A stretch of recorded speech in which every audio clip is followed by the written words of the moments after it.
ಇವತ್ತು ಮಹಾತ್ಮ ಗಾಂಧೀಜಿಯವರ ರಾಷ್ಟ್ರಪಿತ ಗಾಂಧೀಜಿಯವರು ಅವರ ಹತ್ಯೆಯಾದಂಥ ದಿನ 1948 ಜನವರಿ 30ನೇ ತಾರೀಕು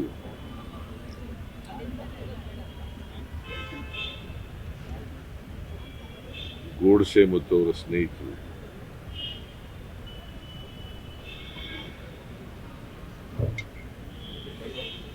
ಅವರು ಜಿಲ್ಲಾ ಭವನದಲ್ಲಿ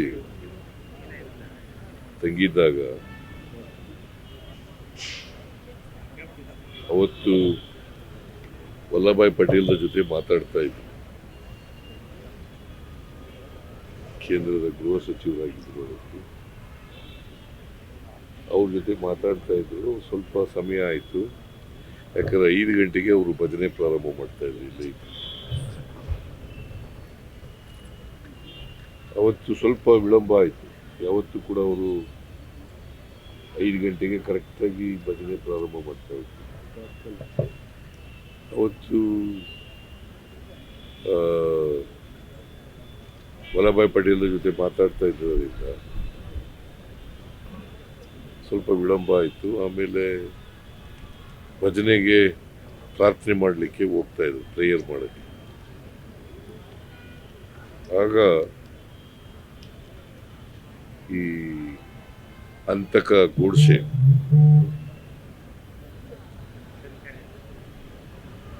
ಅವ್ರಿಗೆ ಕಾಲು ನಮಸ್ಕಾರ ಮಾಡಕ್ಕೆ ಬಗ್ಗೆ, ಆಮೇಲೆ ಎದೆಗೆ ಗುಂಡನ್ನ ಹರಿಸ್ತಾರೆ. ಬಲಗೈನಲ್ಲಿ ಪಿಸ್ತೂಲ್ ಇರ್ತದೆ, ಅದನ್ನು ಔಸ್ಕೊಂಡಿರ್ತಾರೆ ಹಿಂದಕ್ಕೆ.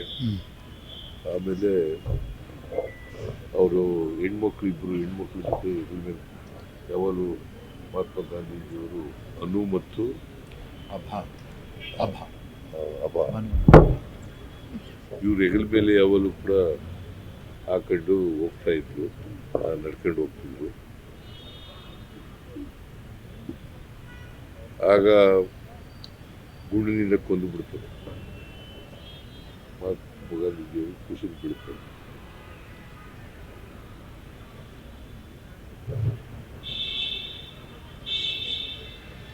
ಅತ್ಯಂತ ಮಹಾತ್ಮ ಗಾಂಧೀಜಿಯವರು ಶಾಂತಿ ದೂತರು. ಅವರು ಗಾಂಧೀಜಿಯವರು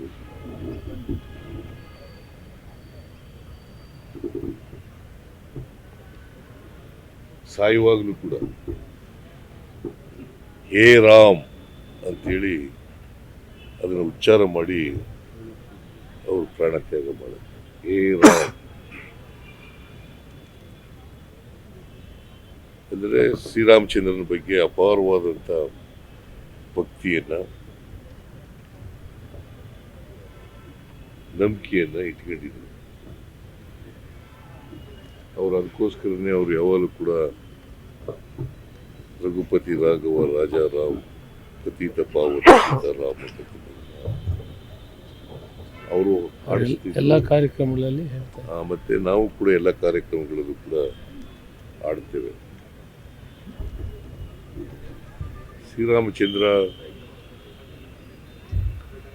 ದಶರಥ ರಾಜನ ಮಗ, ಭರತ ಇನ್ನೊಬ್ಬ ಕೈಕೇಯಿ ಮಗ.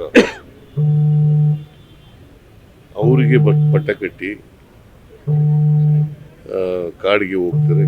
ಶ್ರೀರಾಮಚಂದ್ರನ ಜೊತೆ ಸೀತೆ, ಲಕ್ಷ್ಮಣ ಇವರು ಕೂಡ ಹೋಗ್ತಾರೆ. 14 ವರ್ಷಗಳ ಕಾಲ ವನವಾಸ ಅನುಭವಿಸ್ತಕ್ಕಂಥದ್ದನ್ನು ಕೂಡ ಶ್ರೀರಾಮಚಂದ್ರ ಮಾಡ್ತಾರೆ. ಶ್ರೀರಾಮಚಂದ್ರ ಅಂತಂದ್ರೆ ಸತ್ಯ ಪರಿಪಾಲನೆ ಮಾಡ್ತಾರೆ. ಅದಕ್ಕೆ ನಾವು ಅವರು ವನವಾಸ ಮುಗಿಸಿ ಬಂದ ಮೇಲೆ ಮತ್ತೆ ಅಯೋಧ್ಯೆ ರಾಜನಾಗ್ತಾರೆ. ಅವರ ಆಡಳಿತ ಹೇಗಿತ್ತಪ್ಪ ಅಂತಂದ್ರೆ ಎಲ್ಲ ಧರ್ಮದವ್ರನ್ನ, ಎಲ್ಲ ಜಾತಿಯವರನ್ನ ಎಲ್ಲರೂ ಕೂಡ ಸಮಾನವಾಗಿ ಕಾಣ್ತಾ ಇದ್ದಾರೆ. ಅವರಿಗೆ ನ್ಯಾಯ ಒದಗಿಸ್ಕೊಡ್ತಕ್ಕಂಥ ಕೆಲಸವನ್ನು ಮಾಡ್ತಾರೆ. ಅದಕ್ಕೆ ನಾವು ರಾಮರಾಜ್ಯ ಆಗಬೇಕು ಅಂತ ಹೇಳ್ತೀವಿ. ರಾಮರಾಜ್ಯ ಆಗಬೇಕು, ದೇಶ ರಾಮರಾಜ್ಯ ಆಗಬೇಕು, ಕರ್ನಾಟಕ ರಾಮರಾಜ್ಯ ಆಗಬೇಕು ಅಂತ ಎಲ್ಲ ಹೇಳ್ತೀವಿ. ಯಾಕಂದರೆ ಅಷ್ಟರ ಮಟ್ಟಿಗೆ ಒಂದು ಆದರ್ಶ ಆಡಳಿತವನ್ನು ಶ್ರೀರಾಮಚಂದ್ರ ಅವತ್ತು ದೇಶಕ್ಕೆ ಅವರ ಆಡಳಿತದಲ್ಲಿ ಇತ್ತು ಅಂತಕ್ಕಂಥದ್ದೇ ಇವತ್ತು ಎಲ್ಲ ಧರ್ಮದವರನ್ನು ಕೂಡ ಪ್ರೀತಿಸ್ತಾ ಇದ್ರು ಮಹಾತ್ಮ ಗಾಂಧೀಜಿಯವರು. ಎಲ್ಲ ಜನರನ್ನ ಪ್ರೀತಿಸ್ತಾ ಇದ್ರು, ಎಲ್ಲರನ್ನು ಕೂಡ ಮನುಷ್ಯರಾಗಿ ಕಾಣ್ತಾ ಇದ್ರು. ಅದರಿಂದ ಮನುಷ್ಯರಲ್ಲಿ ಪ್ರೀತಿ ಇರಬೇಕೆ ಹೊರತು ದ್ವೇಷ ಇರಬಾರ್ದು. ಇದನ್ನ ನಮಗೆ ಮಹಾತ್ಮ ಗಾಂಧೀಜಿಯವರು ಬಿಟ್ಟೋಗಿರ್ತಕ್ಕಂಥ. ಯಾರನ್ನು ದ್ವೇಷಿಸಬಾರ್ದು, ಪ್ರತಿಯೊಬ್ಬರನ್ನು ಕೂಡ ಪ್ರೀತಿಸಬೇಕು, ಅಣ್ಣ ತಮ್ಮದಿರಂತೆ ನೋಡಬೇಕು, ಒಂದು ತಾಯಿ ಮಕ್ಕಳಂತೆ ಬದುಕ್ತಕ್ಕಂಥ ವಾತಾವರಣವನ್ನು ನಿರ್ಮಾಣ ಮಾಡಬೇಕು. ಸೊ ಅದನ್ನು ಗಾಂಧೀಜಿಯವರು ಸತ್ಯ ಅಹಿಂಸೆಯ ಮೂಲಕ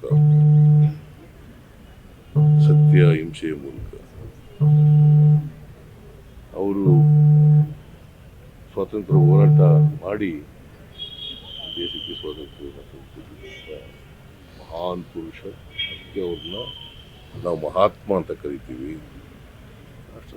ರಾಷ್ಟ್ರಪಿತ ಅಂತ ಕರಿತೀವಿ. ರಾಷ್ಟ್ರ ಪಿತ ಅಂತ. ಎಲ್ರಿಗೂ ಮಹಾತ್ಮ ಅಂತ ಕರೆಯೋಕ್ಕಾಗಲ್ಲ, ಎಲ್ರಿಗೂ ರಾಷ್ಟ್ರಪಿತ ಅಂತ ಕರೆಯೋಕ್ಕಾಗಲ್ಲ. ಇಡೀ ದೇಶದಲ್ಲಿ ಅವರೊಬ್ಬರನ್ನೇ ಮಹಾತ್ಮ, ರಾಷ್ಟ್ರಪಿತ ಅಂತ ವ್ಯಕ್ತಿಯನ್ನ ಕೊಂದಾಕ್ದವರು, ಅವರನ್ನ ಗೋಡ್ಸೆಯನ್ನ ಪೂಜಿಸ್ತಕ್ಕಂಥವ್ರು ಕೂಡ ನಮ್ಮ ನಡುವೆ ಇದ್ದಾರೆ.